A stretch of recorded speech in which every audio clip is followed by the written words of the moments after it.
Showtime. Mr. Lee's name was nowhere near it. And He Got Game came out. And to this day, whenever I see the interview with Denzel Washington, whom Wayman's then manager claimed to have a connection with, I see Mr. Washington kind of smirk. Hey, I called Spike Lee when I was reading the screenplay. I said, Spike, you wrote this? I can't prove it, but I can only speculate. No, Mr. Washington, Spike Lee did not write that.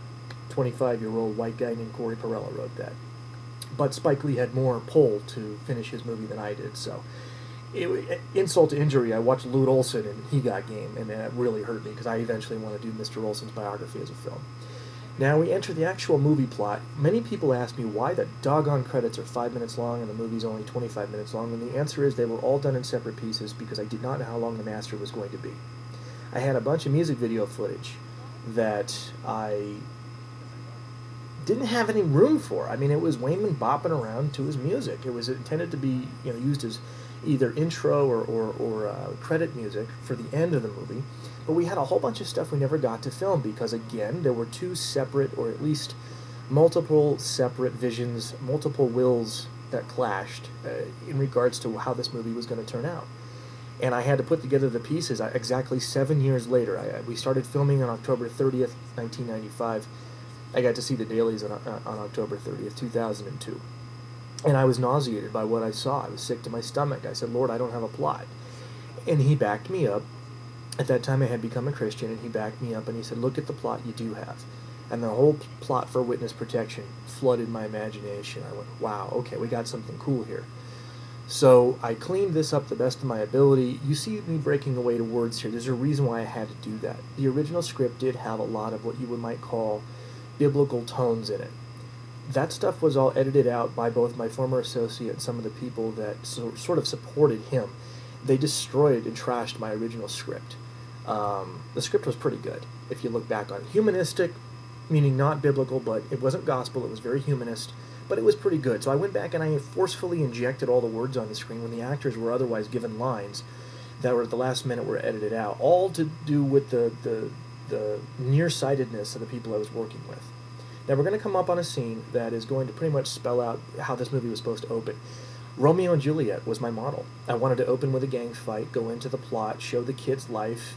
I wanted to stitch a lot of basketball scenes together, have 3 or 4 hustle scenes, have a scene where Shadow sits down with Willie. That was supposed to be me playing the role because it was cheapest to have me, and I could play basketball back then.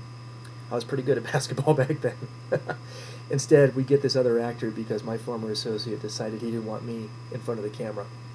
It still hurts me to this day. My first question to this actor's name is Tom Brodeur, and he's no longer in the acting field, but my first question to him when I talked to him was, you're not gay, are you? Because back then I was convinced that the family audience we were going to sell this movie to would not accept a homosexual male lead in this role.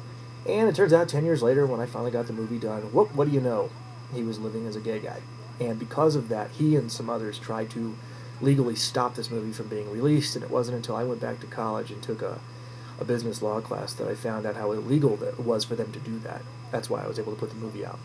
Now here, my former associate on the left proves why he has neither formal acting training, nor did he seem willing to do it. With YouTube out there, it stuns me that somebody who worked so hard and screwed so many people over to try to make it as an actor did not pursue it further. He didn't use YouTube and a video camera and make his own experimental films. I mean, that's what Vin Diesel did. We didn't have Jim Robinson tap us on the shoulder at Sundance. We didn't have Mark Canton bid on our film at Columbia Pictures. We didn't have any of that. So we didn't have any of the pending successes that those guys did. It was going to be a real, inch by inch, yard by yard gain. And frankly, I'm glad we didn't have that kind of success because I don't think these people could have handled it. Back then, I couldn't have handled it. Needless to say, this was very painful for me to sit and edit over and over again over years' time, and it tested everything in my life from my character to my marriage. It's gotten to the point where I can't do any of this stuff in front of my wife. She hates the movie because it took so much out of me, and it really did affect me. But I tried to do my best to put a story on the screen that reflected the glory of God, and it really, really wasn't easy. I didn't have a lot to work with here.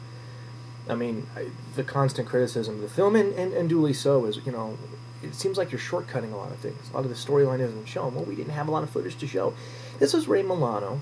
Ray is just another blonde actor who was trying to make it. they often say of Robert Redford, he was just another blonde in California. You throw a stick, you hit a million of them. When I talked to Ray about Jesus many years later, he was very open and shut about it, very not there. And most of these people, unfortunately, in the course of making this picture, were willing to trade their marriages and relationships and the things that were really kind of bearing some good fruit in their lives. They were willing to trade it for just a smidgen, even a shadow, even just the promise, the false promise of moviedom success. And that's something I had to personally take a good look at. Why was I doing this? Was it worth it?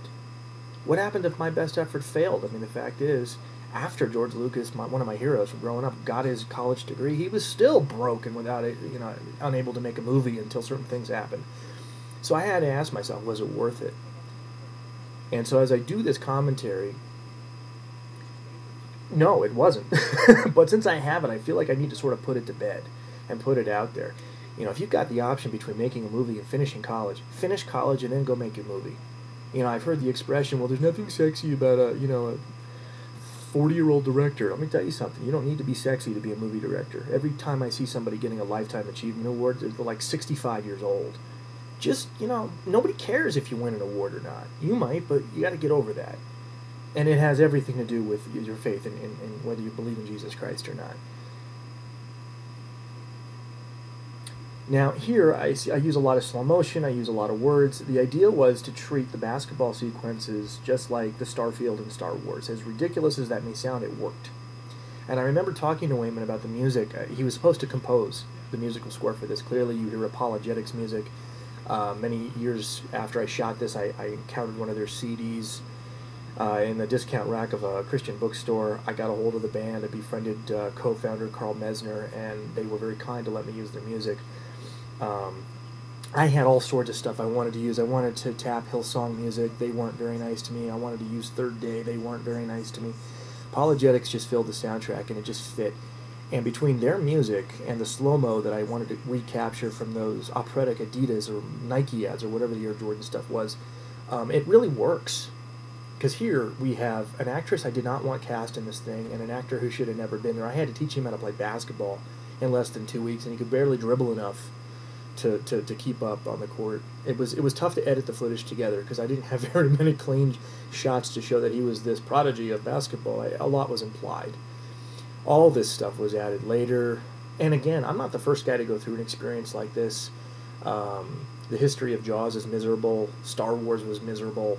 The Godfather was miserable. So if you look at if the big boys are having a hard time, and I described the crews being common, the director of photography on this, I won't say his name, you can go back and look at it.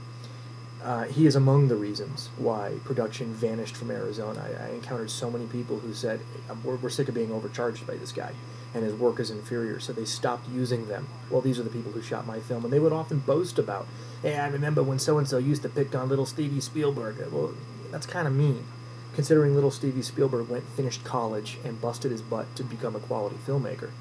Now, I don't agree with Mr. Spielberg's theological position on some things, but fact is he's a fine filmmaker. Here, I had to make something of nothing here because this scene was initially brilliant and it just got butchered. The actress's name is Ana Braga, or was, but she got married. I don't know what her last name is now. She was among those who tried to fight me on the release of this. And again, wrongful interference is the legal term.